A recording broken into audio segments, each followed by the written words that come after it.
जय जिनेन्द्र। आज हम NCERT 11th भारतीय अर्थव्यवस्था के विकास के अंतर्गत पार्ट 2 के वस्तुनिष्ठ प्रश्नों का अध्ययन करेंगे। रिक्त स्थान। ब्रिटिश शासन के पूर्व भारतीय अर्थव्यवस्था डैश थी। कैसी थी? आत्मनिर्भर, यानी हमें कोई भी वस्तु दूसरे देशों से आयात नहीं करनी पड़ती थी, सभी वस्तुएं हमारे देश में उत्पादित होती थी। भारत का भौगोलिक क्षेत्रफल डैश लाख वर्ग किलोमीटर है।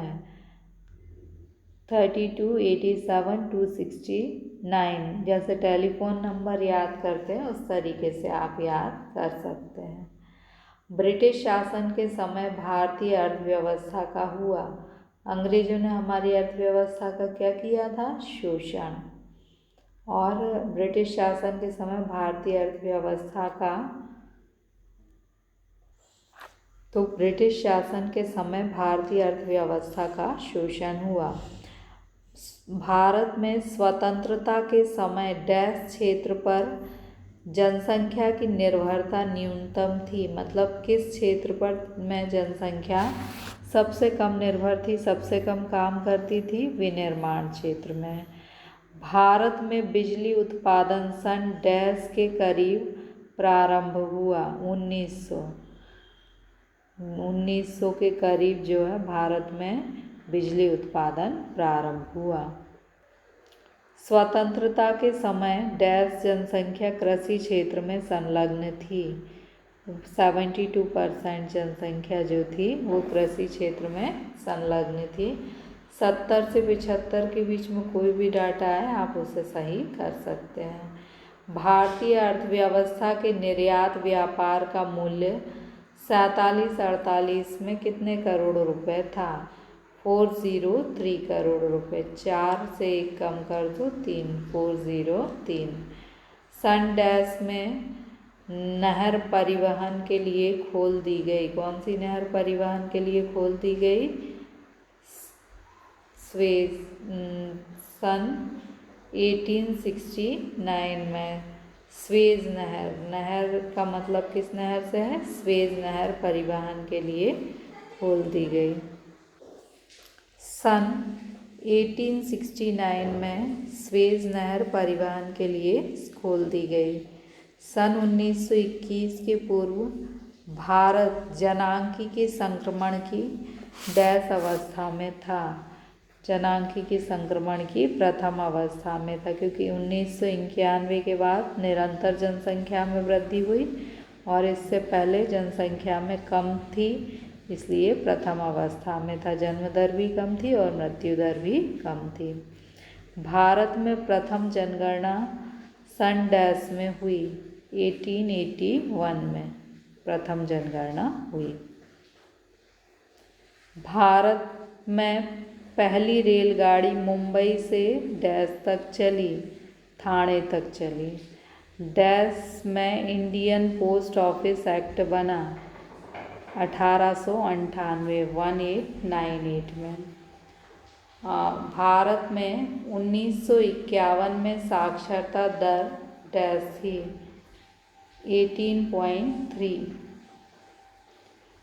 ब्रिटिश शासन के परिणाम स्वरूप भारत में कृषि का डैश हो गया था? व्यावसायीकरण।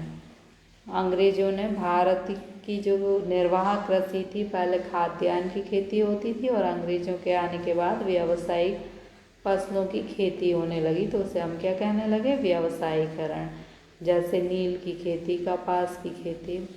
ब्रिटिश शासन में दस्तकारी व कुटीर उद्योगों का डैश हुआ। क्या हुआ? पतन हुआ। सत्य है, ब्रिटिश नीति के परिणाम स्वरूप भारत में कृषि का व्यवसायीकरण हो गया। तो ये सही है, क्योंकि अंग्रेजों ने भारत में जो खाद्यान्न की खेती होती थी उसको रोककर व्यावसायिक खेती करना प्रारंभ करवाया, जिससे कि ब्रिटेन में जो औद्योगिकरण हो रहा था उन उद्योगों के लिए कच्चे माल की व्यवस्था हो सके। ब्रिटिश शासन में दस्तकारी व कुटीर उद्योगों का विकास हुआ। यह असत्य है, क्योंकि इनका पतन हुआ था। ब्रिटिश नीतियों के परिणाम स्वरूप आर्थिक निष्कासन हुआ, यह सही है। दादा भाई नौरोजी ने आर्थिक निष्कासन का सिद्धांत दिया था कि भारत का जो धन है वो ब्रिटेन जा रहा है। भारत में पहली रेलगाड़ी मुंबई से ठाणे तक चलाई गई, ये सत्य कथन है।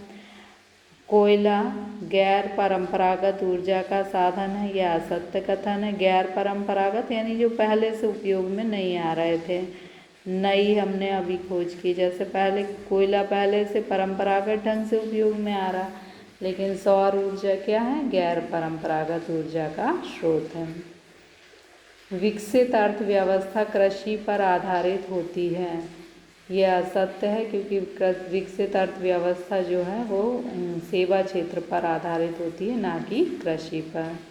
स्वतंत्रता प्राप्ति के समय भारतीय अर्थव्यवस्था केवल भारी आधारभूत उद्योग ही विकसित थे, यह असत्य है, क्योंकि अंग्रेजों ने भारी आधारभूत उद्योगों की स्थापना नहीं की थी। सन 1948 में देश में साक्षर व्यक्तियों की संख्या 20% से कम थी, ये सत्य है। 1921 को महान विभाजक वर्ष कहा जाता है, यह सत्य है, क्योंकि 1921 के पहले जनसंख्या कम थी और 1921 के बाद निरंतर जनसंख्या वृद्धि हो रही है। स्वतंत्रता के पूर्व जनसंख्या की वृद्धि दर वर्तमान समय में वृद्धि दर से काफ़ी कम थी, ये सत्य है कथन। Okay, thank you.